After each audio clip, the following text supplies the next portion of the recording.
Coming to you live from Radio Cayman Studio. For the record. For the record. Hear from your government officials, independents, and the opposition on issues that matter to you. The record. Engage in an open dialogue between residents and lawmakers. For the record. The record. Informative, impartial, insightful. This is your talk show. 1-800-534-8255. Your calls, your input. This is For the Record. And now, your host, Orit Connor. Good morning and welcome to For the Record. Today being Monday, the 30th of May 2016. I trust that everyone had a great weekend. We had some rain during the weekend as well.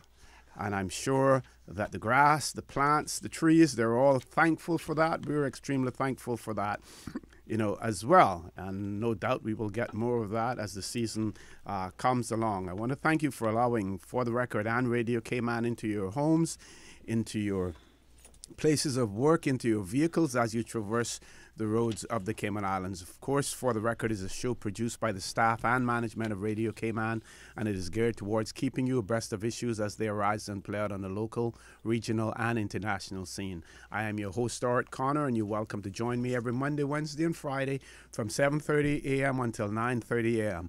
Our phone lines are always open. There is always someone there waiting to take your calls.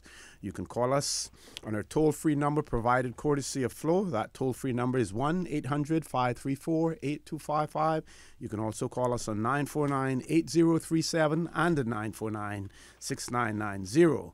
And of course, if you don't like to talk on the telephone, you can email us at For the Record. That is one word, For the Record, at candw.ky.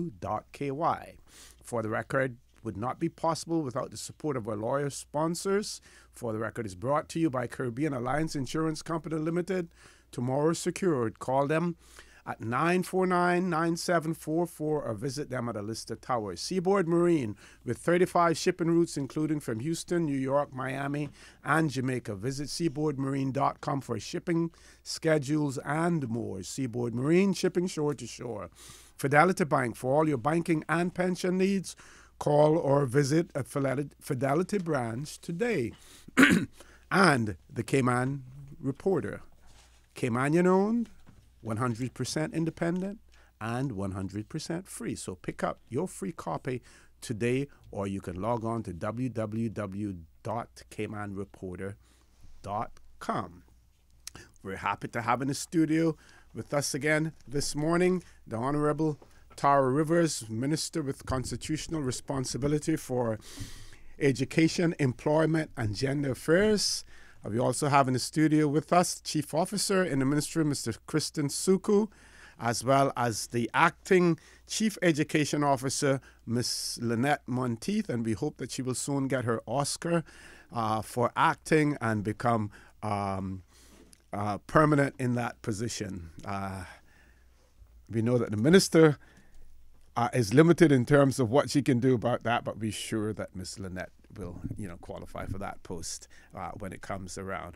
We also have in the studio with us Ms. Setonia Cacho, who is also the acting Deputy Chief Officer in the Ministry. Minister, it's not even graduation time yet, and you're busy already. You're busy. This is the second time in a week that you've been on our show. And I'm going to have my dedicated seat next to you. Yes, co-host, right? There you go. Last week we were on talking pensions. This week we're on talking education. But thank you very much for having us on again this week. It's always a pleasure to come and interact with you and of course, your listening audience as Certainly. well. And good morning to the rest of your team as well. Good morning. So, Minister, we know that you have to go into the Legislative Assembly this morning as well. So yes, we're going to be limited in terms of our we'll have time. to leave at about 9 or so. So we're going to jump right on into what we want to talk about again this morning. And these are some of the pressing issues when it comes to education. We see, for instance, one member of the Legislative Assembly has called for a third primary school in Bordentown. We know that a petition was circulated and is due to be delivered, if it hasn't been delivered to you, in relation to concerns that the Savannah Primary School as well. So lots of topical issues to discuss this morning. Absolutely. I mean, OC, education obviously is one of those subject areas that touches everyone. You either been through school yourself, and so you have those memories and you have those experiences that you obviously can relate to. You either have children or grandchildren, nieces, nephews. I mean, it is definitely an area that has, some relevance to everyone in this community. Business owners, of course, looking for the next employees in years to come, as well as just the general families and communities. So certainly, it is an area that will always garner a certain amount of attention, no matter what is being done to address the issues. There will always be things that still require attention and require emphasis. So from that perspective, the ministry, the department, the schools are always very busy trying to make sure that the experiences of our children is the best that they can possibly be while they're in education. So I just want to remind the public, and I think we can start from certainly, since we took office, or since, and I took the role as Minister of Education, education was something that not just was, but is an area that I'm very passionate about. I personally have benefited from having an educational experience that has taken me places that nothing else would have been able to do. It has opened doors. It has allowed me to travel. It has allowed me to experience things that certainly without having a solid education and a solid foundation, I would not have been in possibly sitting in this position right now. But certainly some of the other roles that I played prior to entering the political arena is directly attributed to the kind of education that I experienced growing up, and then when I went overseas to further my tertiary studies.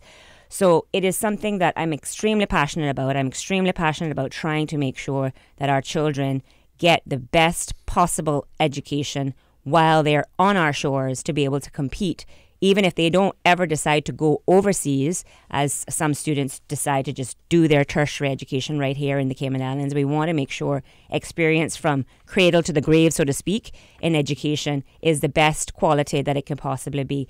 So from that perspective, some of the kind of critical tools that I felt was needed when, shortly after taking office, so within the second year of being in this role, we called for the inspections of the schools, the baseline school inspections of all public schools. First time in history that the country has had this type of experience. And it was because I felt particularly, we had made progress over the years. We had seen some positive movements in some areas, but we still had concerns about the system as a whole, where the strengths were, where the weaknesses were. And I felt because of the kind of lack of inspections on a regular basis that were happening in the public schools, and we hadn't had, the primary and secondary schools kind of gone through that process for quite some time. It was important and it was timely. So that took place during the 2014-2015 academic year. So as I said, that was the second year shortly after taking office, as I said. Mm-hmm. At the end of that academic year, the results were in. The team in the ministry, the department, and the quality assurance unit, they were tasked to look at the results, not just on a school-by-school basis, but on a system-wide basis, and figure out now what the plan of action to address some of the concerns highlighted. I think it's important that we recognize right off the bat that those inspections revealed a multitude of issues and a multitude of information. One, it showed that we have some excellent teaching and learning practices. We have some excellent leadership and management. But what we don't have is the consistency. So we can have in some schools, in some classes, or some within, we have the variation of experiences of children within a school. And so we needed to really look at how we strengthen the gaps as it relates to the inconsistent areas when it comes to not necessarily having the very good practice in teaching and learning, and where we had issues as it relates to leadership and management and other things. The report also highlighted that there are some concerns as it relates to resources and otherwise, and so we can talk today. I wanted to set that foundation because that really has been the driving force, responding to those issues and responding to those concerns, but also responding to the findings that the baseline school inspections revealed. And so the team, as I said, in the ministry, the department, working very closely with the individual principals who then went on to figure out how do we work on it on a school-specific basis. That has been the bulk of the work for this year. And a number of things have actually happened to address those concerns highlighted. And so I wanted to kind of start with that foundation and then, of course, give the team an opportunity to talk a bit about some of the specific things that they've been doing to address some of the shortcomings identified, but also how they were able to kind of look at planning not just for this immediate year that's gone past, but there has been a planning exercise for this coming school year as well, based on what has been learned from the experiences of this past year. Good morning and welcome back to For the Record, where I have in the studio with me the Honorable Tara Rivers, Minister responsible for Education, Employment, and Gender Affairs, and her team, which consists of the Chief Officer as well as the Acting Chief Education Officer and an Acting Deputy Chief Officer. Now, you heard the Minister talk earlier about the baseline inspections, which is a tool that is used to measure the performance and to evaluate the schools. Minister, I'd like you to inform our listening as well as our viewing audience the baseline inspection, when that report came in, and basically the team that did the report as well, the composition of the team. Thank you. I will start with the initial question, and then I can ask the members of the team here to talk more specifics about the team, the composition, and the actual reports themselves. But certainly, so as I said, as Minister of Education, from within the first year, so the first academic year, the 2013-14 academic year, that time I asked for some kind of internal evaluation, so to speak, just to get a feel for what the issues were, what are some of the concerns, where were some of the areas where we know we're making progress, etc. Based on that information, I felt it was important, like I said, to have this kind of system-wide assessment done. And so it was during the, starting, I think, either in November or October of 2015, and the actual rollout of the various inspections or the audits, as you would say, happened during that year, and it culminated in June of 2015. So the reports were completed and delivered to the Ministry of Education at that time. As I said, the actual, I'll ask either the Chief Education Officer or the Acting Deputy Chief to kind of fill in some of the details as it related to the team, the composition of the team that made up the inspectors themselves. Of course, the Chief Officer is happy to provide whatever details he thinks is important with respect to the actual team that participated as well. Certainly. Good morning. Good morning. Team consisted of a local director, Mrs. Mary Barman, who had been with the inspections unit for a number of years previously, as well as local occasional inspectors. These are people on island who have been trained as occasional inspectors in our system, as well as a team from the UK. And they came in and they inspected all of the government primary and secondary schools over a period of about 4 months. Okay. And do we have a permanent school inspectorate as well? I know at one point in time there was a division of the ministry that well, one of the Mr. Cotton, one of the actual things that we have identified as being necessary to have going forward, and we've actually believe it's necessary to the point where it's actually enshrined in the actual education bill, is to create this quality assurance unit, basically to ensure that it has legislative authority but also support. And that's because we don't want to have a system where, depending on if there's a change in administration or change of players within the ministry or the department, that we kind of have a change of focus. We want to make sure that we have on a consistent but intermittent basis an ability to be able to look at not just the public schools but also private schools, to make sure that any of these schools operating in the Cayman Islands are operating at a standard that we expect in delivering the type and quality of education that we want for our children. So from that perspective, the education bill includes a provision that as I said, enshrines this ability to have and the requirement to have this education quality assurance office. And so there are actually positions that are currently being advertised, I understand. And so the intention is to build up that unit again. Mm-hmm. Now, obviously, the report that came out encompassed all of the government schools in the Cayman Islands, which is quite extensive. And of course, implementing any recommendations made by the inspectorate then would be certainly a tremendous and a tremendous job to do.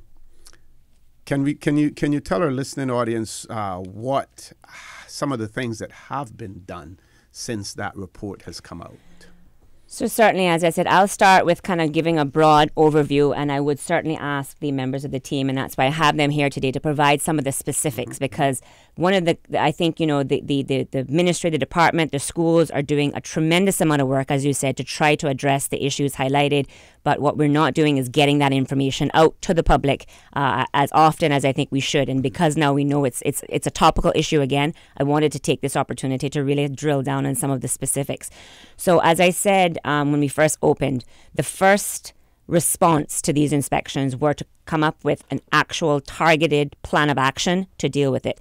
And so the plan of action that was developed for the 2015-16 academic year, the academic year that we're wrapping up right now, specifically looked at two focus areas, and that was leadership and management in the schools, and then student outcomes. So looking at how do you improve student outcomes.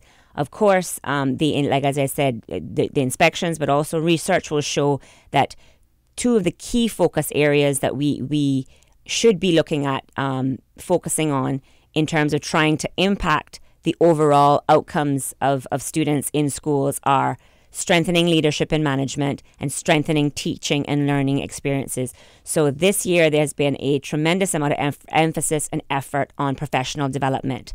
So again, within the last year or so, there has been an adoption of a national professional development policy that is required for all of the public school educators. Prior to that, we had obviously professional development had been offered, but it was on a voluntary basis. And of course, I think that in itself can probably show in terms of who takes up the professional development, who doesn't. By having this system where it's now required, I think it does a number of things. One, it professionalizes the profession, because with any profession, you really need to keep abreast of what's happening as it relates to the developments within the profession, how to improve your teaching and practice and learning practices, as well as management of school, etc.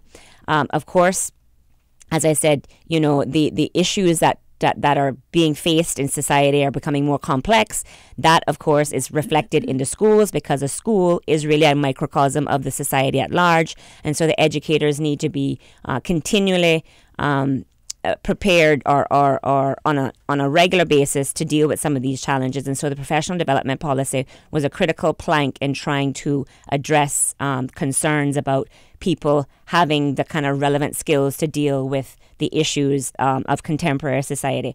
So there's been a great focus on professional development, and specifically we've introduced and I think this is the second year in which it's actually being continued, is the professional development for targeting principals, deputy principals, and school leaders. And that is working in conjunction with the Ontario Principals Council, the International Leadership Certificate that they offer. And again, that, obviously the team can speak to us more specifics about how that process is working. But certainly I believe that as it relates to making sure that persons who are charged with the responsibility of leading our schools are given the tools to be able to do so and to help them in their craft of managing at the school level. There also, I think, there has been a significant resource allocation this year for the first time during this academic year, the 15-16 academic year that we're wrapping up right now, as we say. For the first time in our kind of school history, all schools have access to a non-teaching special education needs coordinator. And that why that is significant is because, of course, we hear a lot about there's growing needs amongst the children, or children displaying needs as it relates to special education and the like. And so we felt it was important to be able to have at the school level somebody who was tasked but also given the ability to kind of focus on this area. Before, this role was kind of held by a full-time teaching person. So, of course, the challenge was to actually carry out the functions on a school-wide level, but still carry your class as well. Okay. And so by restructuring, they were able to provide this additional resource and support across the system. And I think the challenge, OC, is that we know that pretty much all of the public schools, they have their strengths, but they also have their weaknesses. And so there's challenges when we look at trying to improve the system. We look at it from a system-wide perspective as well. And so making sure that we provide the key things to support the individual schools, but not losing sight of the fact that we have to ensure that there is that sense of equity in the system amongst the public schools. And so that is, of course, a great challenge because of the types of issues that we're dealing with. So I just want to ask the team to kind of fill in some color as to some of the specific things that we were able to do in order to address the concerns highlighted thus far in the inspections. Okay, I think we have about 2 minutes before we go to the news break, so we can fill in some in the meantime. I'll set it up and then we sure. let the ladies speak after that. Just leading on from what the minister is saying, Mr. Connor, about professional development, one of the other things that we've done is we've established lead teachers for subjects in primary schools. And so what that does, it establishes a lead, but in terms of professional development, that person is a model teacher. They can model for their peers. They can do one-on-one training with their peers, and that strengthens provision in the classroom as well, right? We also have peer-led PD. So what we've been encouraging the system to do is we know that we have the majority of the answers that we need in the system. So we have a teacher who's good in a particular area. That teacher is to work with other teachers in the school, right? We can strengthen each other up. And so that's another thing we've been encouraging through the plan of action. Another areas are NQTs, our newly qualified teachers. We have a whole program set up, a 2-year support program for newly qualified teachers. So when they come into the system, they get paired up with mentors. We pay extra attention to them. We basically walk them through the first 2 years of their time with us to make sure that their teaching is of quality, that they're settling in well, that they have somebody to talk to, that they can bounce lesson plans off of, and also for stress relief and to make sure that they're enjoying being a newly qualified teacher. We also have just launched succession planning and career pathways. So we took a fresh look at succession planning. And so what we're doing in this round is looking at primary principal positions, so pathways leading up to primary principal. We're going to expand this out to include all of the key roles in secondary, in the department, and in the ministry. So someone who's a newly qualified teacher today can see a clear pathway if they want to become the next chief officer of the ministry. They'll have a clear pathway as to what they need to do at each step of the way to get there. Folks, I want to remind you that you're listening to For the Record. I'm your host, Stuart Connor.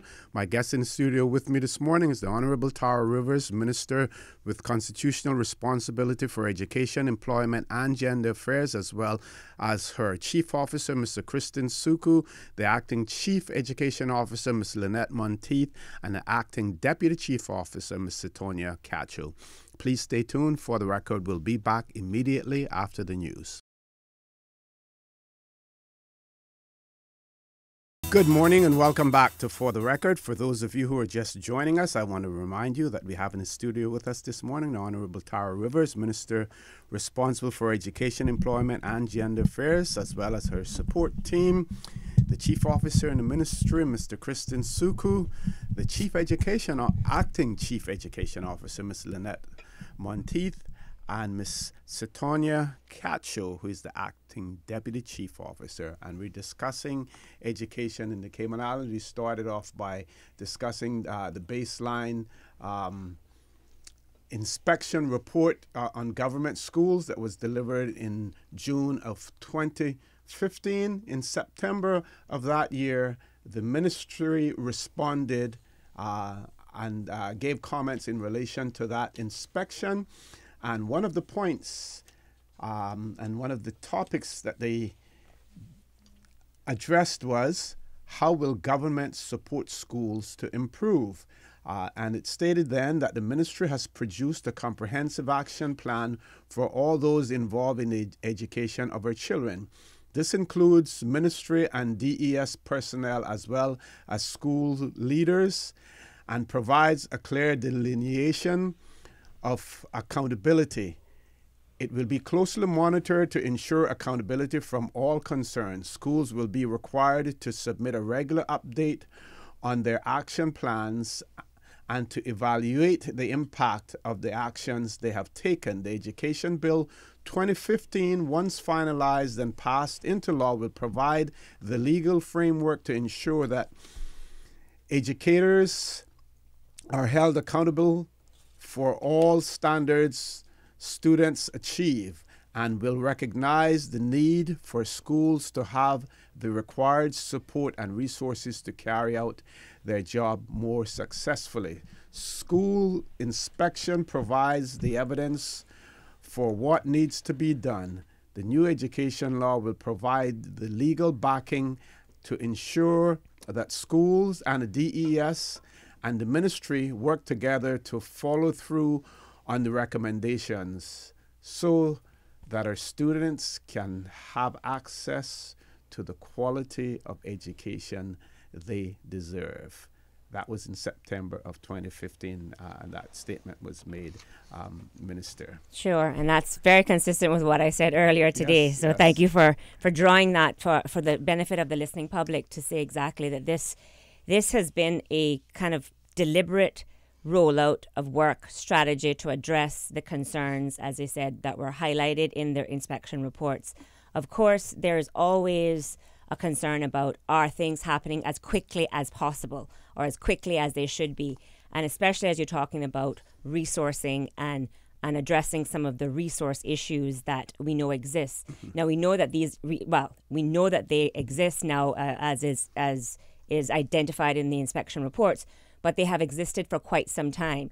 And I think the challenge, that the education system has found itself in is that, especially during the last administration, when there were deliberate strategies that were put in place to try to address the burgeoning cost of government. So the austerity measures that were put in place during the 2009-2013 administration, where there was actually a policy adopted about the numbers of persons that you can hire to the civil service, and the whole policy of trying to, curtail the burgeoning budget for personnel, etc.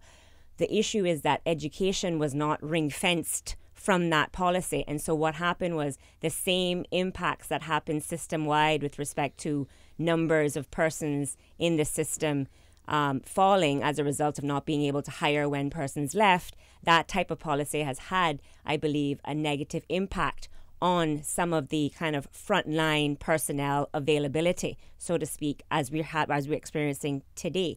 And so the challenge that we have is to not only try to address the fact that we know we need additional resources in some areas as it relates to support staff and otherwise, but coupled with the fact that we want to make sure the persons that we do have there now, or that we do have in the system, are working to their full potential, given the additional professional development, given the additional accountability mechanisms that have been put in place, which again, the acting chief education officer and the acting deputy chief officer can speak more to.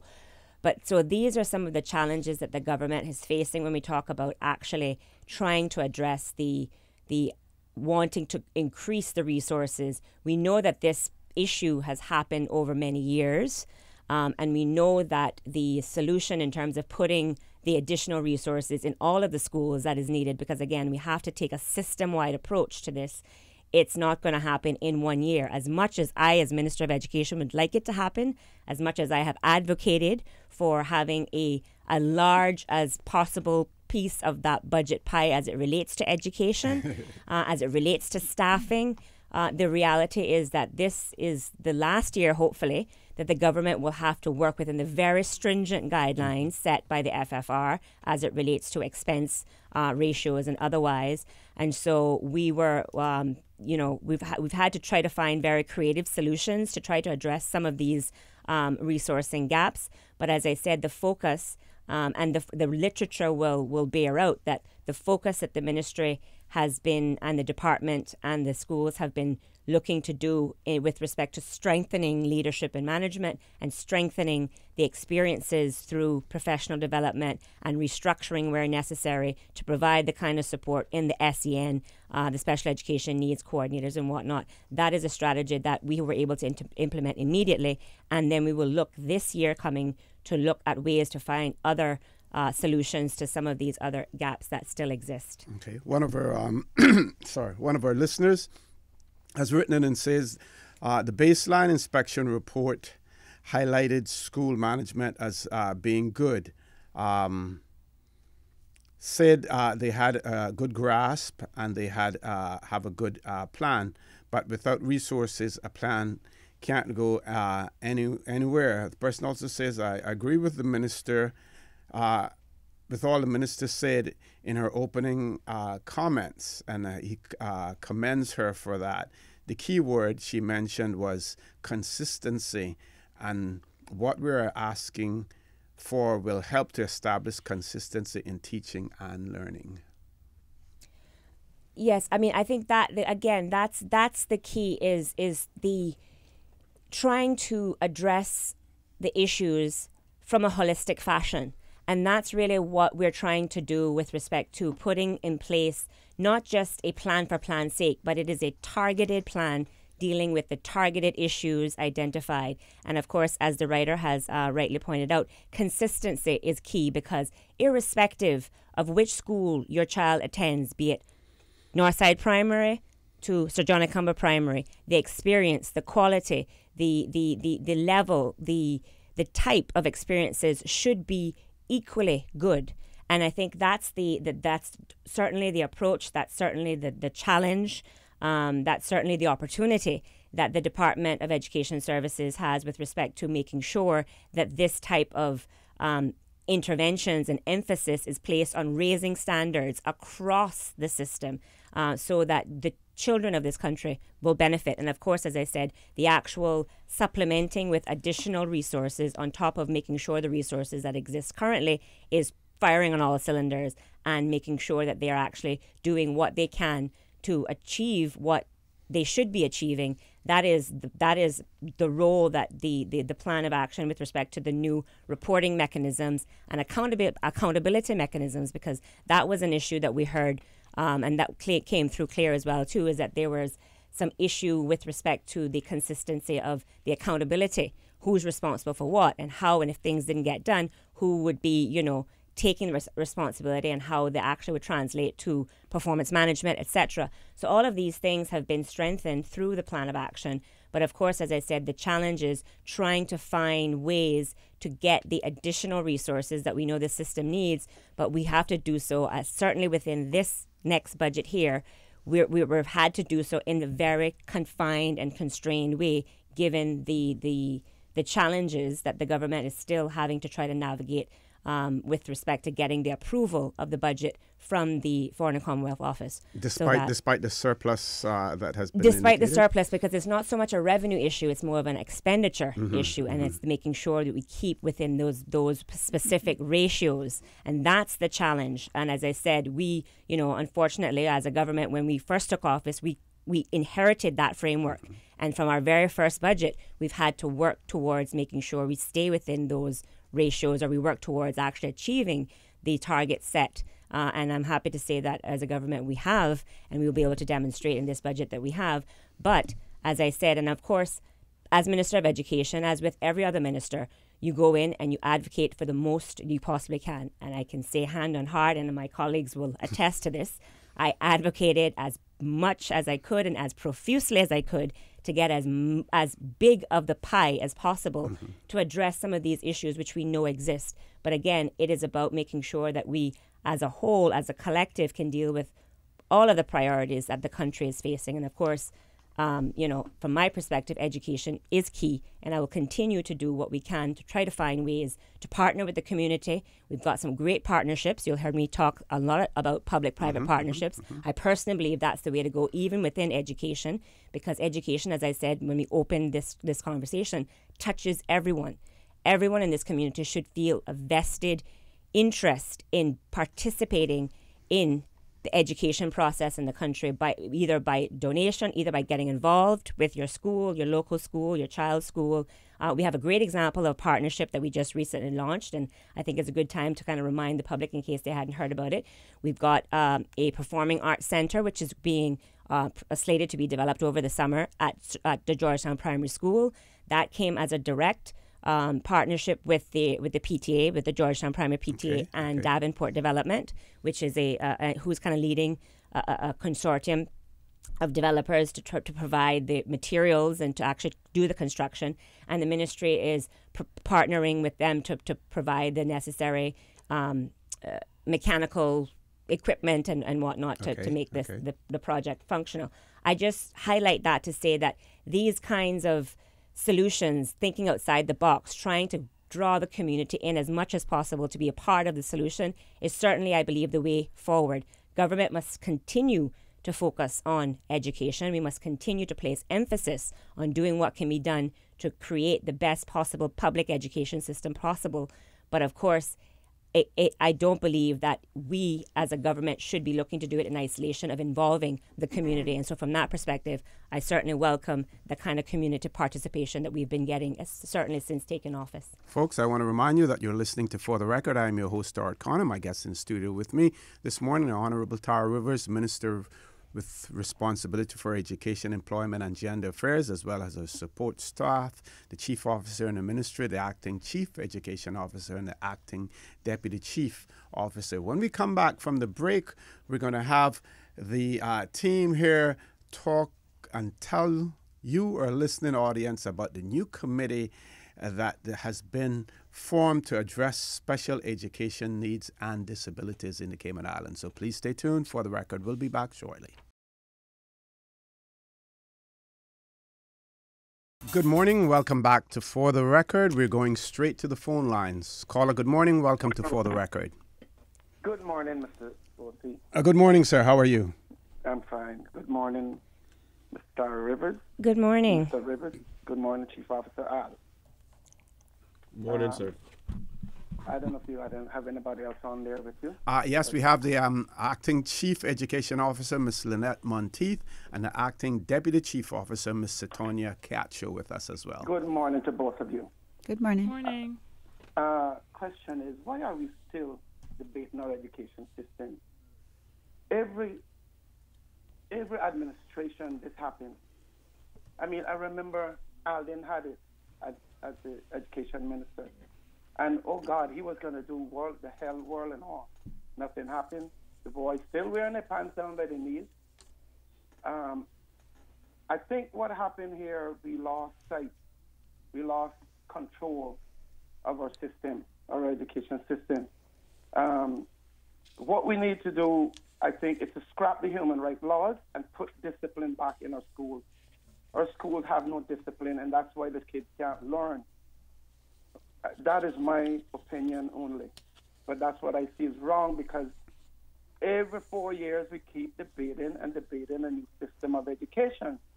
No disrespect to the two ladies there who were head of education, but why don't you give those two ladies there to head up the education system, or bring in somebody from a country, like say, I think Ralston went up to Russia and Finland back when he was minister and found out that system of education there was one of the greatest in the world. I think even the Chinese were adopting it. But we have to do something. We just can't keep, using it for mileage on political mileage. And I'm sorry, but that's what I'm seeing.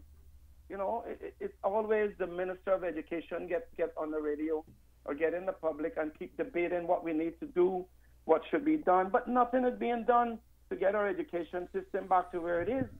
We're way behind in literacy and numeracy. And we need to step that up. I'm no educator myself. I'm a builder. But I can see it. And I can see what needs to be done. We need to let the politicians need to let go education. Let it go and let an educator deal with it. So, caller, just one question for you. We've had some commentators on For the Record talk about devolution and giving more responsibility to the communities in terms of running education, determining how much, given a budget, determining how much is spent where. Do you think that education needs to be not necessarily completely pulled from the political arena, but more responsibility given at the local level? It has to be given at the local level, OC. That's what I'm saying. It needs to be taken away from the government. It has to be taken away from the government. And another thing is, if you look at Finland has no private schools. Every school is public. And what we have done here, we have segregated our education. We've told one class of people, you got a better school than another class of people. That is another problem we have here. Take away the segregation. If you want to charge expatriates for educating their children, let them pay the public schools and invest in the public schools with teachers and a good system.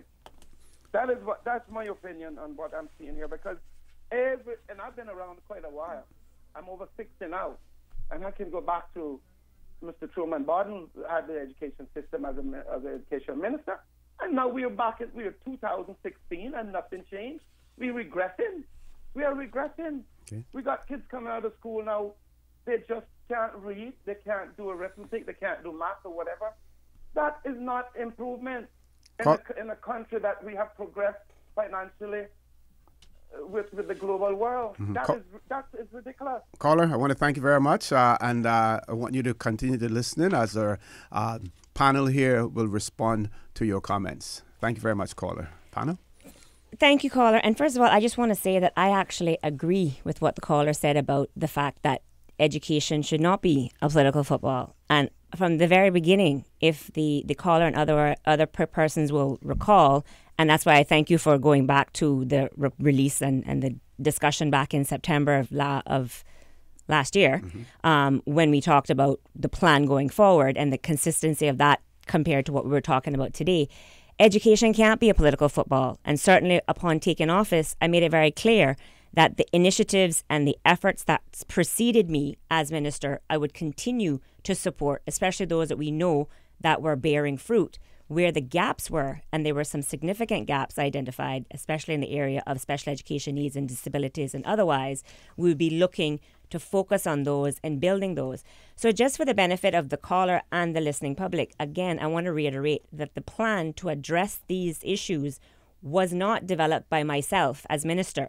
It was developed by the members of the education team in the Ministry of Education, working very closely with the director, the acting chief education officer from the Department of Education Services, as well as the Education Quality Assurance Unit, the acting, the person who's acting in that post now, Miss Mary Bowerman, that we spoke about earlier with respect to carrying out the inspections.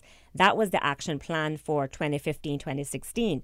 The action plan that has just kind of wrapped up the process for 2016-2017 actually went even further to involve all school principals as well as all of the senior school inspectors or senior school improvement officers to make sure that the plan for the coming academic year really captures the efforts, the energies of all of the key persons in education in this country. So the actual actions that we're talking about now in terms of delivering on the action plan, and I'll ask the acting chief education officer to give us some more specifics to that. That was certainly not developed in isolation by myself as minister. My role, as I see it, is to direct the policy. So I've made it very clear what the policy areas of priority are, and I want to reiterate that for the public, the benefit of the public. Raising standards and focusing on international competitiveness. That was an area that I felt we needed to really focus the efforts of the education system on. The other major area was focusing on information, communication, and technology, and STEM, science, technology, engineering, mathematics, because we know that is where the future jobs are. The world is moving in a very technologically advanced way, and our education system must reflect that. The other area of priority is special education needs and disabilities. As I said, that's an area of focus that I felt we've taken strides in, but there were still areas that we needed to improve upon. And as I said, this year we were able to deliver on a key plank, which was to actually create that space for a special education needs coordinator in each school. Conflict resolution and crime reduction strategy. Whereas we know schools play a vital role, although not the only role, as it relates to trying to help create that that model citizen, creating that environment where people do not resolve conflict by actually creating more conflict. So that type of emphasis was also put as a policy priority. Of course, then public-private partnerships in education and training, which I've spoken about, and we've seen the fruits of that bearing fruit as well. And then finally, but certainly not least, focus on technical and vocational education and training. So those are the 6 kind of key policy priority areas, and all of the work that has been put forward by the educators themselves have been to try to address those policy priority areas. But I would now like to ask the acting chief education officer to kind of drill down on some of the specifics that from the education perspective they determined needed to happen to make our system a better system. And good morning again, OC, and good morning to the listening audience, and in particular the caller that we just addressed, the concerns. We do agree with you that there are still many things outstanding for us to work on in education. It's a day by day, week by week, yearly thing as we look to see what else we need to do. And I do agree with you with some of the points that you made in terms of the areas that need improvement. The Minister and the Chief Officer spoke about the plan of action for 15-16, encompassing the 3 arms of the ministry and also, more importantly, the schools, because obviously, as you mentioned, the work is done at the school level. The statement on the inspection report and going forward spoke to what would be done for schools in terms of achieving that consistency, and I think that we come back to that word every time in terms of making sure that whatever we do is consistent across the system. And for that reason, the plan of action for 15-16 focus, as you heard before, on leadership and management. We can't emphasize enough that leadership and management is the backbone from which everything else falls. And for that reason, our schools and our leaders in our schools and the management in schools are the lead persons who are entrusted and have the responsibility of leading on the issues for schools. And we have 2 focuses here. We are looking at school-related issues, and we're also looking at system-related issues where we have some similarities across schools. So in terms of school-related issues, the schools have developed and have monitored as we've gone through the year their plan of action, responding to the specific issues identified in the inspection report and any other school issues. And in terms of achieving consistency in terms of leadership, there is one lead. The buck stops at the principal, basically. It doesn't mean that the principal does everything, but the principal is the one who is charged with being that instructional leader, driving teaching and learning, driving whatever happens in the school with the support of their management and also with the support of key personnel from the ministry and DES.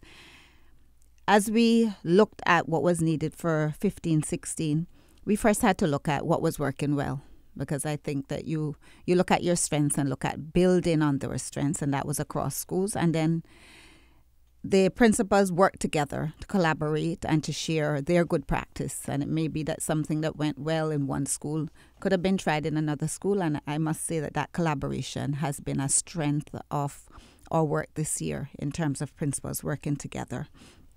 Similarly, whilst we look at strengths, we have to look at barriers to success as well. And that was another area that we looked at. And strategize for a solution in individual schools and across schools as well. And certainly these barriers are perhaps the areas that continue to have to be a focal point, because for some, they're always there. We know that literacy and numeracy and our work with our special needs students are a constant, and we're working on them year by year in terms of improving. I would say that the plan of action for 15-16 also identified other areas. We spoke earlier about resources and being able to ensure that schools had resources. We paid particular attention this year going into next year. So we're in a new budget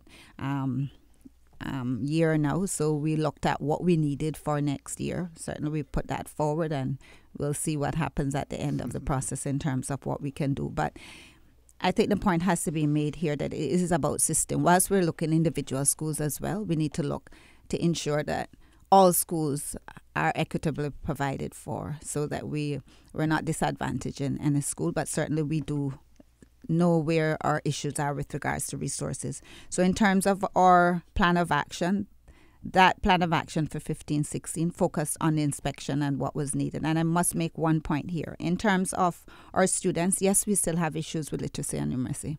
We are working year by year to close those gaps. But I would like to remind the listening audience, and remind ourselves too, that our schools are also improving in terms of literacy, numeracy, and science. Our external examination results tell us that. So as we work on closing the gaps, we're also improving. And I think that we need to applaud our teachers and our students and the parents for the work that they've done to ensure that this has happened. Okay. Folks, I want to remind you that you're listening to For the Record. We have one caller on hold. We're going to ask that caller. We have two callers. We're going to ask those two callers to hold on. We're going to go to a quick commercial break. When we come back, we have almost a half an hour of talking, so without any commercial break. So that will be an opportunity for them to air their views as well. We're going to take them as soon as we come back from this commercial break. Good morning. Welcome back to For the Record. Going straight to the phone lines. First caller, good morning. Welcome to For the Record. Thanks for being so patient. Very patient. Good morning. Good morning. Good morning. Good morning to your panel. Good morning. I can't help but agree with Mr. Hill this morning when he called. No disrespect to you guys in the radio station this morning. Can you hear me? Yes, we can. Yes, we can. Yeah. No disrespect to you all. I know you're all doing what you're supposed to do, but it is true. Every government gets in. The schools are getting worse and worse. For what reason, I don't know. But like he said, these schools need to come from under the government, because we cannot turn out children that we need to turn out when it comes to education, that we turn out from that high school many, many, many years ago. I went there. I'm 60 years old. My two kids went there, and they're out now working and so forth. But what I'm trying to say is that it's none of your fault. We're talking about our 15, 16 year. You know, 15, 16 years is almost over, and because 16, 17 is around the corner. And if we're going to just sit down and do all the talking, none of the walk, we will never, listen to me now, no disrespect to you guys, okay, please, don't misunderstand me. We will never get these schools up to par, because we are losing our kids on a daily and yearly basis when it comes to the education. And I just want to leave that with you guys this morning, and I just want to touch for 1 second on their uniforms and their footwear. These kids are coming to school for more or less for fashion. They got this thing now wearing these flip-flops with a pair of socks on, and it's all cool and well. I haven't heard, the 9 years that I've been up there, no one has been sent home to put on a pair of sneakers with their socks. We need some guidelines with the uniforms and how they should be dressed and come to school. If they're not dressed apart, their parents is to call to pick them up. I don't care if she could be the judge. Get her out of that courtroom and come and get her child and take that child home and dress that child properly. And I do blame the parents for our children today. We can't blame the teachers no more, and we can't blame the school compound no more. We got to blame the parents for letting the kids roll their home and go to the school and roll the school as well too. Guys, 16, 17 is coming. I hope that when this new government get in, whoever they may be, that we're not going to have to change the laws again for our school because it's not looking good. Thank you, guys, and have a great day. Thank you very much, caller. We'll have you respond to that caller after we take the other one. Caller, good morning. Welcome to For the Record. Good morning, caller.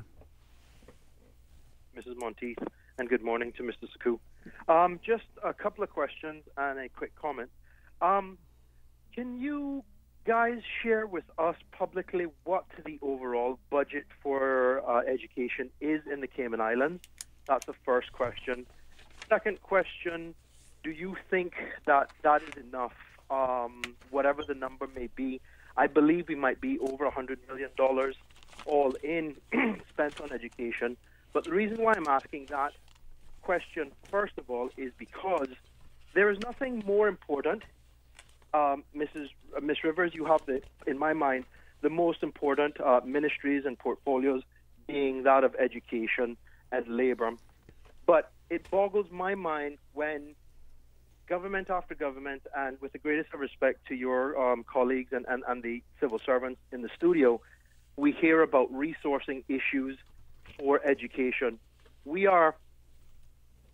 Everyone in the system is trying their best. Mrs. Monteith actually taught me at middle school. That goes to show how long she's been in the system, and we congratulate her to raising to the ranks that she has, and also Mr. Saku as a chief officer.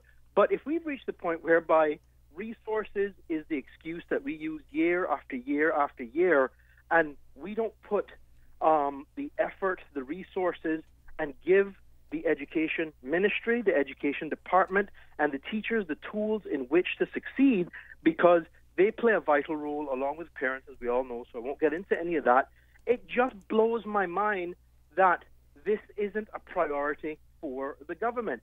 We can be prepared to spend north of $5 million on reports on a dock, but you mean to tell me, Ms. Rivers, as a minister, your cabinet colleagues are prepared to place something ahead of educating and preparing our people to potentially take part in the employment and the miracle called the Cayman Islands economy?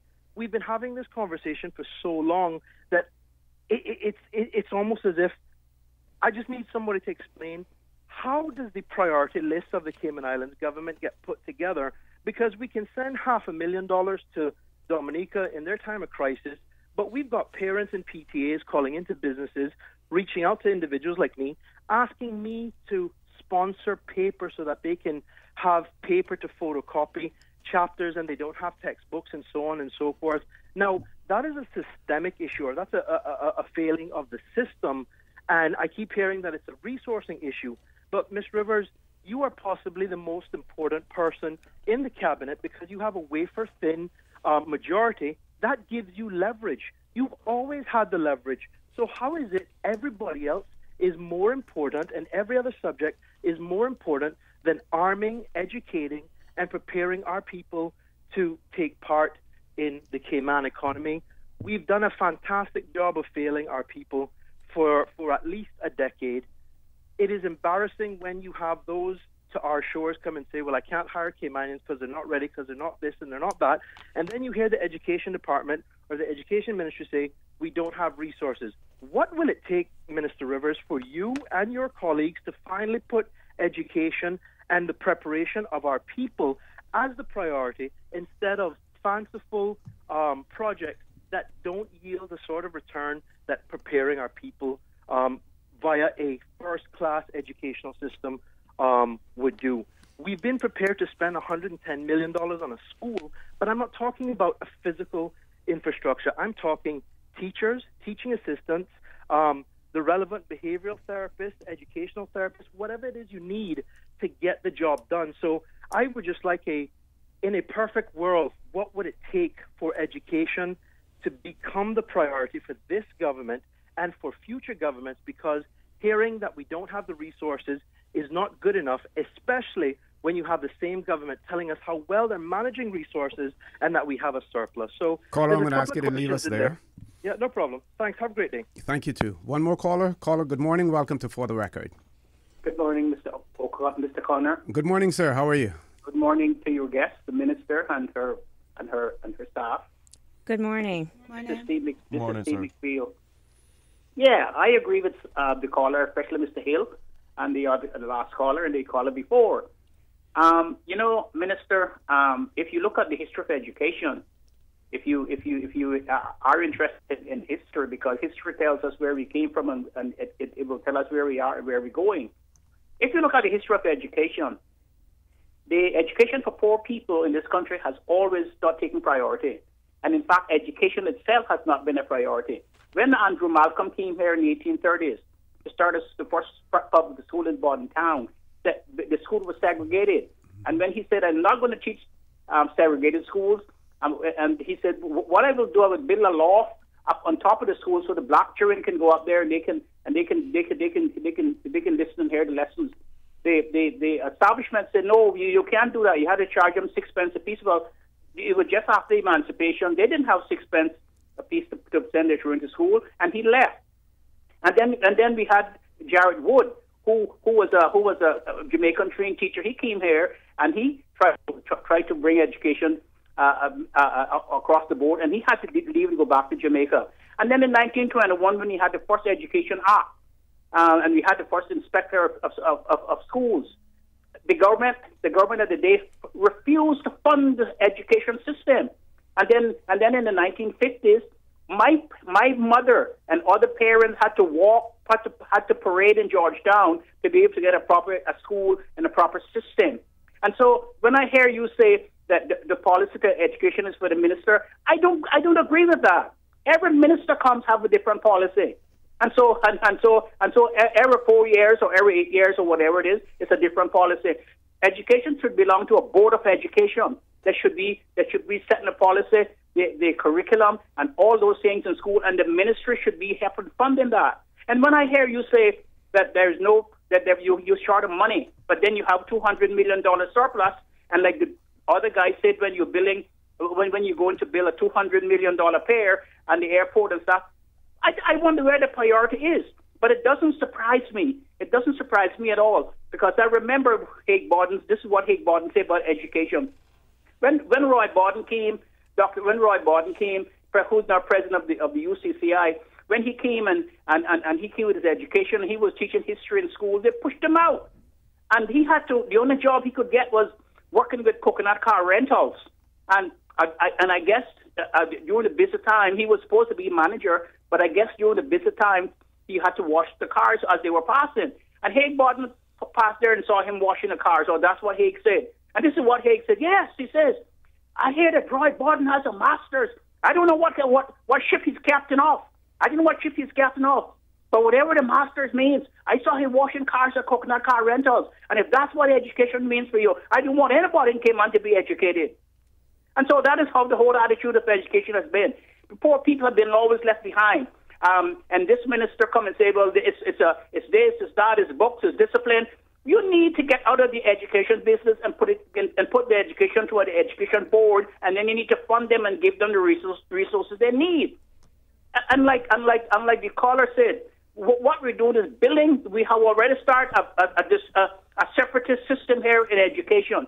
The Catholic school, the prep school, the international school, they're all well organized schools, and our school system is every 4 years or every year a minister comes along and say this is wrong. I can't believe that in a country where we have the third largest financial center in the world and some of the highest GDP, and you have people who can't read and write and who can't get a job. And then the next thing for education is you have to find an outlet for education. I can't believe that Cayman don't have a CIT, Cayman Institute of Technology, after all of these years, and they're still talking about it. And when you have 600 to 700 people come out every year and they're floating around the street, but yet we can put more money in Northward and we can hire more guards in Northward, and it seems to me that there's not more classrooms, there's more cell rooms. So as far as I'm concerned, all of you have failed from Truman Borden all the way up. The only education minister that I saw that had done much to help education was Mr. Benson Ebanks. And after he left, the whole system has failed. It became nothing but a political football. And every minister comes and say, well, this and that and this and that. You need to get out of the education business. You need to fund an education board to set the curriculum to hire good teachers and to say what education is going to be, and you need to keep with that. Because every year you change teachers this year, you change teachers next year, they come from this country, they come from the next country. How the hell do you expect your children to learn? Education is education is a lifetime thing, and you have to you have to work at it. I had a good solid education before I went off to school. I went to the Seventh Adventist school, and we had good solid teachers who was interested in teaching us. And now I cannot believe that over 60, 70 years ago that the system is worse than it was when I was growing up. Something is wrong, and I don't blame the public for pointing the finger. And as I said, ministers should get out the policy of education. Minister has no business setting policy for education. Caller, I'm going to ask you to leave us there. Thank you very much for your comments. Certainly very interested. One listener says, good morning to you and your guest. Could you please ask your guest, is there a policy in place to have input by students with any concerns that may apply to their education, especially when the inspectorates visit? I think that the students have a lot to bring to the table. One more caller, and lots of comments to reply to. So the minister has to go down to the Legislative Assembly.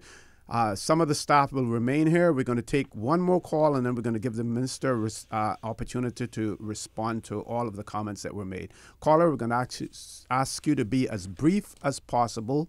Good morning. Welcome to For the Record. Good morning to you, sir, and good morning to the minister and her very capable and dedicated members of staff who are with her today. Good morning. Good morning. One thing about education, Minister Rivers and Mr. Connor and the others there, you have a lot of bosses. Every parent is like a boss. Everyone in the community is like a boss. You are one that you have to give an account to one way or the other. Quite frankly, as with all other subjects which are held by various ministers, each is very important.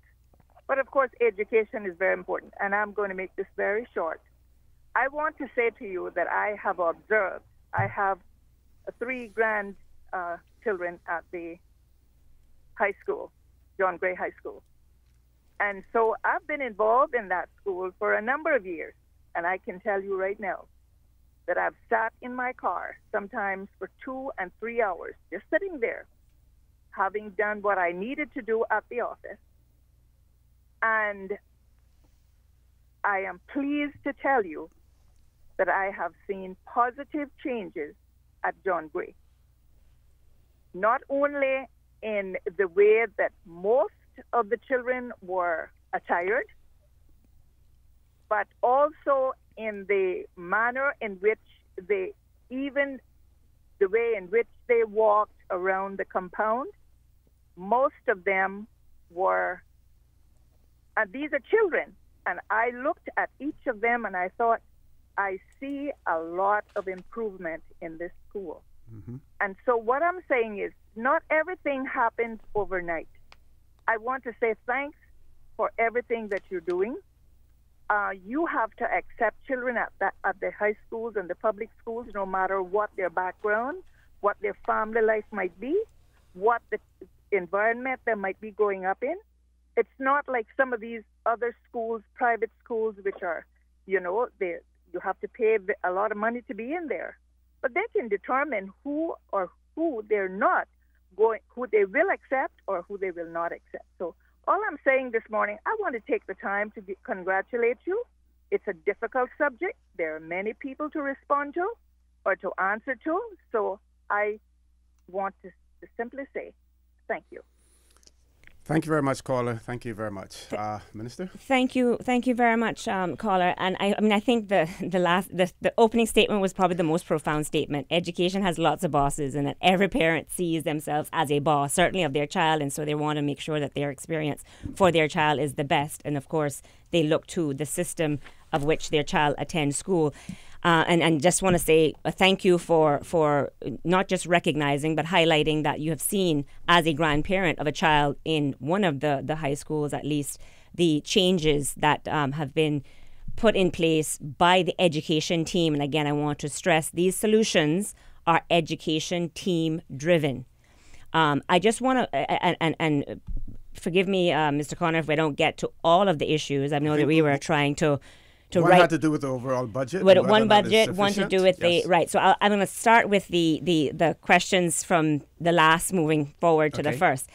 Just briefly to address the point that Mr. McPhail pointed out about ministers being responsible for policy. Now, Mr. McPhail holds himself out to be a constitutional expert, so I shouldn't have to remind him that if he just goes to the Constitution itself, it specifies that Cabinet is responsible for setting policy and directing implementation of policy. That is a constitutional mandate as relate to the subject matter of the individual ministries, the individual responsibilities of the Cabinet. So until we change our Constitution, we will always have that responsibility. So again, I wanted to make that clear to the listening public, but also to remind Mr. McPhail in that regard as it relates to myself as minister, as a member of Cabinet, being responsible for the areas that have been assigned to me by the government or by the governor on behalf of by the direction of the Premier.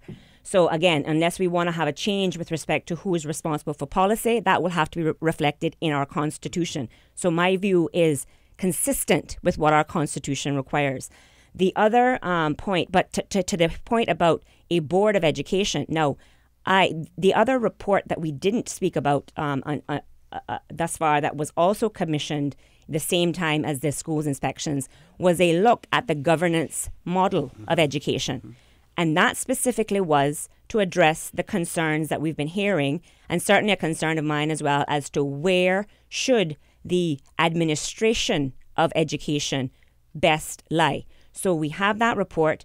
The ministry has now been tasked to look at trying to develop a plan to address some of the findings, some of the recommendations that came out of that governance review, and to see what can be done to move the governance of education forward to make it more suitable for the needs in the country. So I just wanted to make that point as well, because people may have said, well, what about that particular report? Sorry. Again, there is always a logical method to why these things were brought forward to begin with, because again, it's reflecting the concerns by persons in the community about, well, should it stay with the ministry? Should it stay with the DES? Should it be an independent third-party board?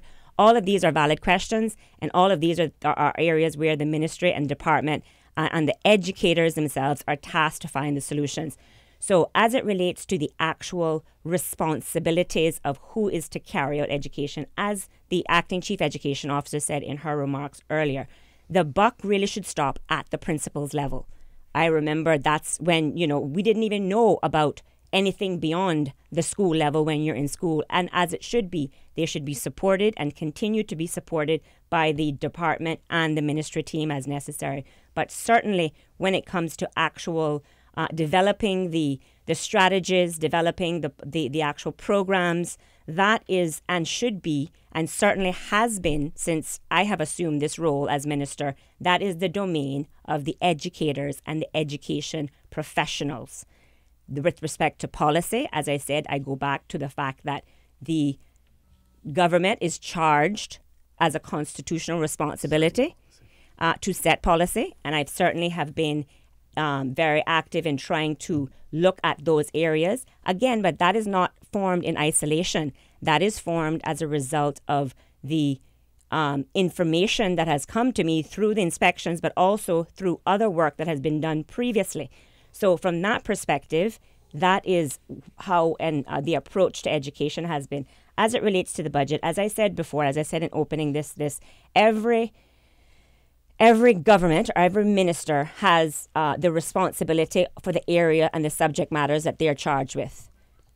So when we go to actually advocate for budgets, when we go to make the case, we do so from that perspective, from that lens. So am I biased? Am I saying that education is absolute priority, that the entire budget should be made a priority of? Absolutely. But the reality is that, when we said this is what we needed to solve the issues pretty much in 1 year, knowing full well, and the caller who spoke about the budget also knows full well of the constraints about how we actually, the expenditures should be as it relates to making sure that we don't fall afoul of the FFR requirements relating to the ratios, because we can put forward the most ideal, the caller talked about in an ideal world. Well, I put forward a budget that was ideal as it related to making sure we could hire the staff necessary to create the flex in the system, because in many instances, again, because of the civil service retrenchment policy that was adopted in the last administration, there is no flex as it relates to number of teachers and number of assistants. So if somebody is out sick, it's always a challenge to cover, because there isn't that, that flex built into the system anymore. There is the constraints of actually being able to hire.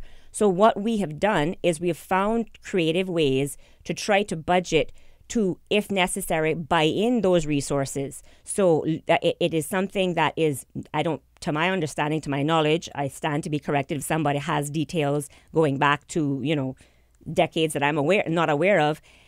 The approach to try to buy in some of these necessary support services has not been done before, because there wasn't the restrictions on hiring. There is the restriction on hiring today. So we can talk about the ideal in an ideal alternate world, but we have to live within the world and the constraints that we're dealing with today, because the same people that are talking about, we need to increase the resources in education, and we need to increase the resources in health services, and we need to increase the resources, those are the same people that are going to cry the government down for blowing the budget, for making sure that, the bloat, the civil service bloat, as you hear people talking about as well. So, it's that, the catch-22 that the government finds itself in when it comes to dealing with the challenges that many other ministries. Education absolutely is a priority and absolutely should be a priority, and I will continue to fight for as much of that resource pie as possible. And if we can't hire it in, if we can't hire directly to the service because of the constraints, then we will look to actually, if necessary, buy in the service, partnering with the private sector to provide that service if necessary, in order to address the issues that we know exist. And so that is how we have, with respect to structuring the budget this year, to try to provide the relief and the support as quickly as possible, knowing full well that the ability to hire the staff across the system that may be needed in order to address some of these resource gaps are simply not available because of the policies that have been adopted as it relates to the civil service hiring practices, but also as it relates to the constraint on the actual expenditure itself. So we have certainly tried to find these solutions and to try to implement them in the coming year. We have already implemented key solutions as it relates to special education needs, as I said, the SENCOs. We also have increased numbers of behavior inclusion specialists, which I would like the team, if I'm not able to actually be here to participate in the conversation, to talk a bit more about, to give the specifics to the increasing numbers of persons in the system dealing specifically with working with children who may have behavior issues. And we also have strengthened the alternative kind of units that support the schools as well. So for students that may actually need a little time out from the actual regular school setting to have that kind of focused attention and then transition back into school, those units, known as stepping stones and cornerstones, they have also been strengthened. There's a whole support structure that's put in place as it relates to dealing with students with either behavior issues, special education needs issues. But I think fundamentally the focus this year has been, and we will see in short order, the kinds of results as a result of focusing on literacy at year one. A lot of the issues that we know are happening with respect to behavior and not necessarily accessing the curriculum is because people are not getting the fundamentals early. So there has been a big push this year across the entire system to make sure that before they leave year one, they are reading at level. And so the target that had been set is that 85% of the students leaving year one would be reading on level. And then there's a 5-year plan to get to 100% of the students leaving year two reading and writing on level. If we set that foundation right from then, and I believe this is the first time we've had targeted, specific, measurable targets set. If we get that foundation right, then going forward, we'll see a lot less issues with respect to people being disruptive, because in many instances, the disruption is because they can't keep up. If we get the foundation, we set the foundation right, then a lot of those issues will take care of themselves. And so students that are being labeled as special needs may not necessarily have special needs in the true sense in terms of either being having a learning disorder of some sort, but they simply weren't given the emphasis and focus to make sure that they could become literate and numerate as early as possible. And so that's the kind of focus that's being put on the system. And just very quickly, as it relates to the uniform policy, the uniform policy was reinvigorated, emphasis. There was a policy before, and I don't know what happened during the last administration. When I took office, we created another uniform policy in collaboration with the principals, with the schools themselves. And so there is a national policy that should be in force. And again, but it's about the issue of consistency. And that's where the challenge is for the department and for the education team to make sure that the consistency of application is happening to benefit the children as a whole. Okay.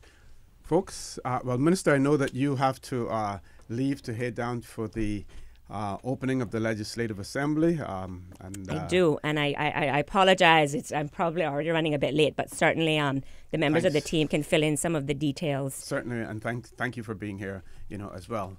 Folks, I want to remind you that you're listening to For the Record. I am your host, Stuart Connor. We had with us this morning the Honourable Tara Rivers, Minister with responsibility for education, employment and gender affairs. We also have with us Mr. Christian Suku, the Chief Officer in the Ministry, Ms. Lynette Monteith, the Acting Chief Education Officer, as well as Ms. Sitonia Cacho, who's the Acting Deputy Chief Officer. They will remain with us while the minister's gone. So we have certain issues that we will still talk about in relation to education in the Cayman Islands. So don't change that dial. Please stay tuned. For the Record, we'll be back shortly.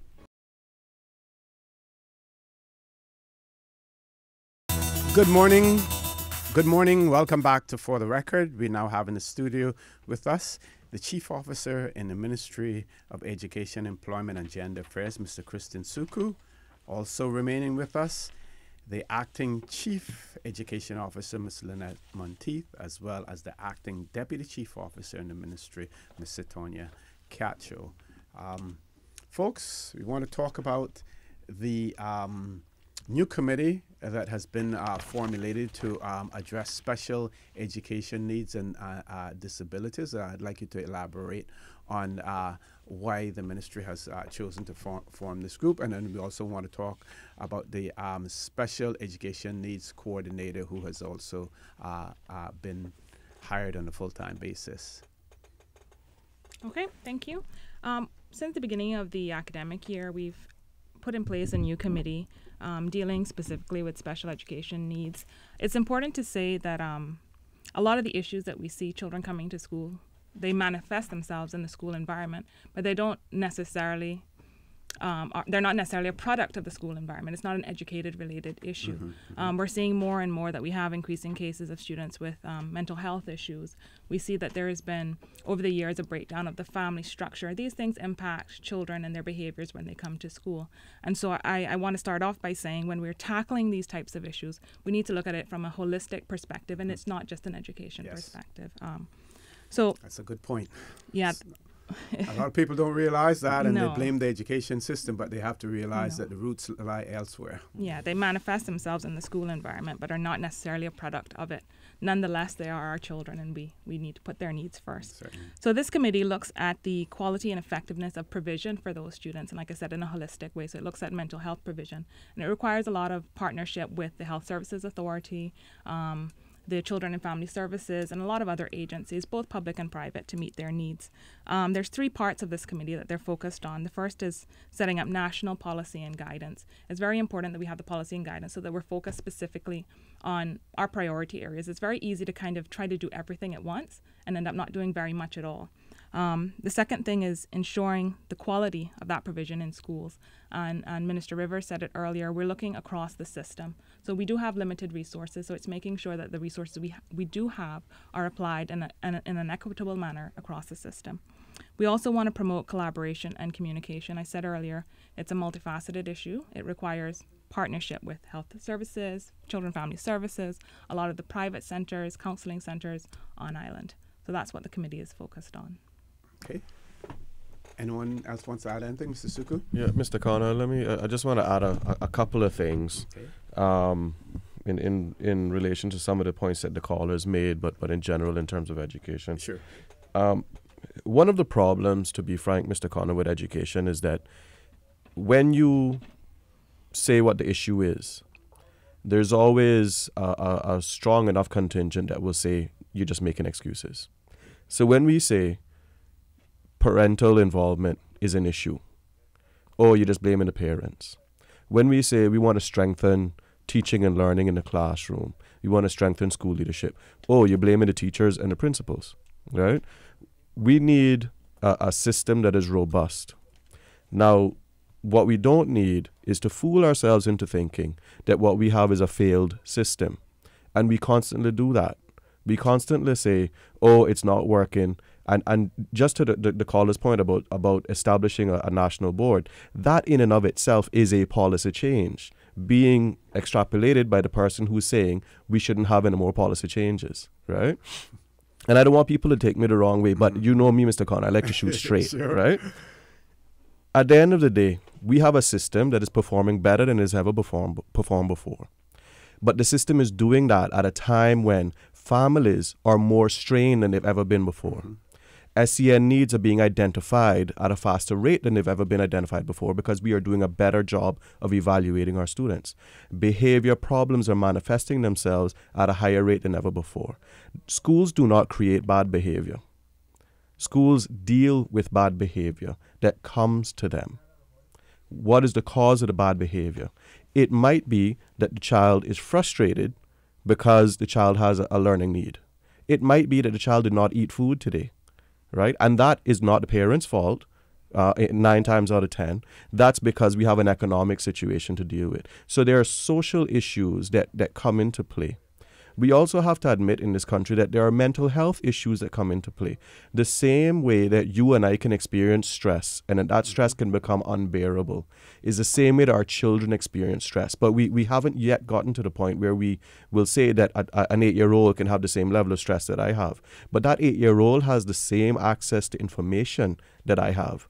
The news that I'm hearing and reading and seeing every day, that 8-year-old is also witnessing that news. I'm an adult. I can process a war over here and death over here and school shootings over here. The 8-year-old can't do it as well as I can, right? So they experience stress as well. What we are doing in the system is building a framework that provides accountability for everybody who's involved in the education system while looking at all of these needs. Now, Mr. Connor, if you had any professional from any of the education systems that we say we want to emulate, if you had them on your show, and I say this all the time, if you had them on your show today, what they would explain to you is the 10-year journey or the 15-year journey that they went through to get their system from where it was to where it is today. What we are doing in Cayman is expecting all of these changes to take place in 1 year. And we do that because there's a sense of urgency because these are our children and we don't want to see any of our children disadvantaged. So I understand that. But the problem is that the fruit can only be picked when it's ripe. We cannot plant the seed in the ground today and expect to eat the fruit tomorrow. It takes the time that it takes. Now, what we are doing is implementing a framework to get where we want to be as quickly as possible. But I don't want people to leave this conversation thinking, well, we're starting from zero and we got everything to lose, right?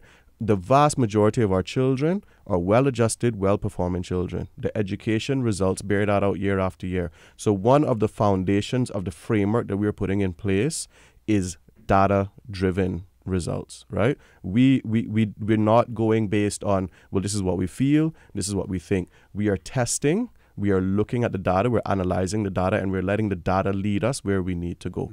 That way, nobody can come behind and say, well, you made this decision based on a whim, or you made this decision based on just a political move or something like that, right? But we have to understand the perception, and we have to understand where the perception comes from.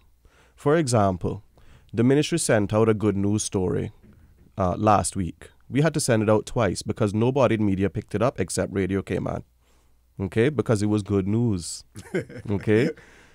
The week after we had the video that went viral about the John Gray student in the altercation, the week after that, a group of students from John Gray High School won the underwater robotics challenge, right? They came first place. They blew everybody else out of the water, literally, right? When that piece was carried in the newspaper, the front page had a big picture of children from a private school. The second page had a little quarter-size picture of the 4 students from John Gray that won that competition. So we have to understand the role that we all have to play. The perception is negative because we gravitate towards the negative. The perception is negative because 10 people will call in and complain about something. But the 10 people who are happy, who have had a really good experience with the system last week, they're not going to call in. They're just off enjoying that good system. Yeah. So we have to understand how to contextualize it. We spoke about, Mr. Hill raised, the need to have consultants in place, right? So I just wanted to point out, when we did the KPMG review, the gentleman that did that review was from I think it was the KPMG Education Center in the UK. I don't remember his name, but Center of Excellence in Education. I don't remember his name, but he didn't just come and do a governance review for us. He actually did workshops with us, right? So that work is highlighted in the back of that KPMG report. You can see some of the work that we did. We also consult with a lady by the name of Dr. Avis Glaze, who is one of the foremost world leaders in education reform. She's one of the people responsible for the Canadian system reform. Dr. Glaze has looked at our framework, our accountable framework, our plan of action, and she said, you guys are on the right track. This is what you need to do. Now go ahead and get it done. Right? So we're not basing this on political whim. We're not basing it on, well, put my hand in the air and I think this is the direction we need to go in. We are systematically going about improving every aspect of the system. We've started with teaching and learning and developing leadership to a greater extent at school level, because that is where the biggest bang for buck is. And research shows that internationally. One of the things that we're doing in tandem with that, which I spoke about earlier, is our professional development. We are implementing a plan of professional development for everybody in the system. So from the ministry down to the department, principals, teachers, newly qualified teachers, support aides, which has not really been done before. So this is the first time they were doing bespoke training for the support aides and for our SENCOs as well. So we're concentrating on improving our ability to meet the needs of the children as those needs grow and change. One of the things that I want to make, and Minister kind of made it, and I'm not gonna let this one go. But Mr. Connor, when we had the first round of austerity measures, I spoke in public on behalf of the Civil Service Association, and I said the civil service does not need to be downsized. If they could have put me in a boat and put me off the drift, they would have done it, right? So now we fast forward to 2016. The civil service has responded because the public wanted the civil service to get smaller. And so we put austerity measures in place. We put restrictions on headcount because we don't want the liability for health and pension to grow. We don't want the service size to be too big, right? But when you do that, there is a price to pay for it. Now, I will say, while we have also in the Ministry of Education paid that price, it would not be fair if I did not also say that over these years, while austerity measures have been in place, successive governments have still supported education. And so every year when we go through the budget exercise, we get our target. We have been allowed to go above our target. We haven't gotten where we want to be, but we've gotten more than our share according to the allotment. And so we have to thank the successive governments for doing that. So they have been focusing and saying, well, look, let's concentrate on education. One of the things I want to say about the support plan is what has been key to us is that this is a system built from within, validated externally. So we have consultants validating externally, but we involve our stakeholders in planning and we make sure that what we're doing in terms of developing plan of action year on year involves the people who are on the ground. So I just want to read a couple of the things coming out of our workshops in developing the 2016-17 plan of action. This is response from teachers, right? From principals, sorry. Working with the entire group and having principals, specialists, DES, and ministry lends to accountability and transparency. Overall, an outstanding and long overdue collaboration efforts to address many issues in our system. The workshops gave me the opportunity to share my ideas as to what should be put in the plan of action. Efforts to standardize systems are outstanding. This process will help all persons develop better ownership and accountability. So what is happening here, Mr. Connor, is everybody in the education system is taking ownership of the system. That is how you bring the system together. That's how we work together to address the needs as one unit. We are one, we have ministry, department, and schools, but we are one unit. We're the education system. And we're working together to address the needs as they come. We are forward planning. We are looking ahead. We're planning not just for today, but what system do we want to have in place 10 years from now? But we have to walk that journey. And it is a journey. And while I would love for it to go as fast as possible, we have to make sure that the steps we take are quality steps and not missteps, because we understand what is at stake. We want to make sure that it is vitally important that we don't make mistakes and that we go forward in unison, together, one step at a time, and we increase the system every step of the way as we go. Yeah. Ms. Lynette, can you comment on the special education needs coordinator that has been recruited as well in that role? Prior to this year, schools, the secondary schools had full-time special education needs coordinators. The primary schools had shared coordinators. So as of September 2015, each primary school has a full-time SENCO, we call them, with the exception of Northern and Eastern because of their size. They share one, so they share. But it's tantamount to giving them the provision that they need. These coordinators now can concentrate on really supporting teachers in the class, ensuring that assessments are completed on students identified or are highlighted by teachers as, presenting some concern, and also work with teachers in the classroom on strategies that they can use to support these students. So it's really very important for us that we've been able to put that into place. And you heard earlier about them having their own training, because obviously in terms of consistency and ensuring that our personnel are at the stage where they should be, there are general areas that they all had training in. So certainly we're going to be looking now at individuals to see what specific areas they need, but also continue that training generally for them. Okay. Any final comments before we close off? Just to say, we've heard a lot from the public, and we value their opinions. We have regular PTA forums, we have regular teacher forums, student forums, principal forums each year. But I've heard a lot of people say, back in my day when I was in school, X, Y, and Z happened. We have to just keep in mind that we're no longer back in that day. Times have changed, the world has changed around us, and we're preparing children for jobs that do not yet exist. So we have to be forward thinking, we have to be strategic, and I just want people to keep that in mind. Okay, well, I want to thank all of you. Certainly a challenging job, especially with the silly season coming up as well. Politics going to play a whole lot in that, but the minister, will deal with that issue. I want to commend you all for the excellent job that you've been doing and for conveying your views and the things that the department, the ministry, is doing to our listening audience as well. Folks, I want to remind you that you've been listening to For the Record. I've been your host, Stuart Connor, and my guest in the studio with me this morning, we had the Honorable Tara Rivers, Minister with constitutional responsibility for education, employment, and gender affairs, Mr. Christian Suku, Chief Officer in the Ministry, Ms. Lynette Monteith, the Acting Chief Education Officer, and Ms. Satonia Cacho, the Acting Deputy Chief Officer. I also want to thank our sponsors. For the Record was brought to you by Caribbean Alliance Insurance Company, Limited. Tomorrow is secured. Call them at 949-9744. Visit them at a listed tower. Seaboard Marine with 35 shipping routes, including from Houston, New York, Miami, and Jamaica. Visit seaboardmarine.com for shipping schedules and more. Seaboard Marine shipping shore to shore.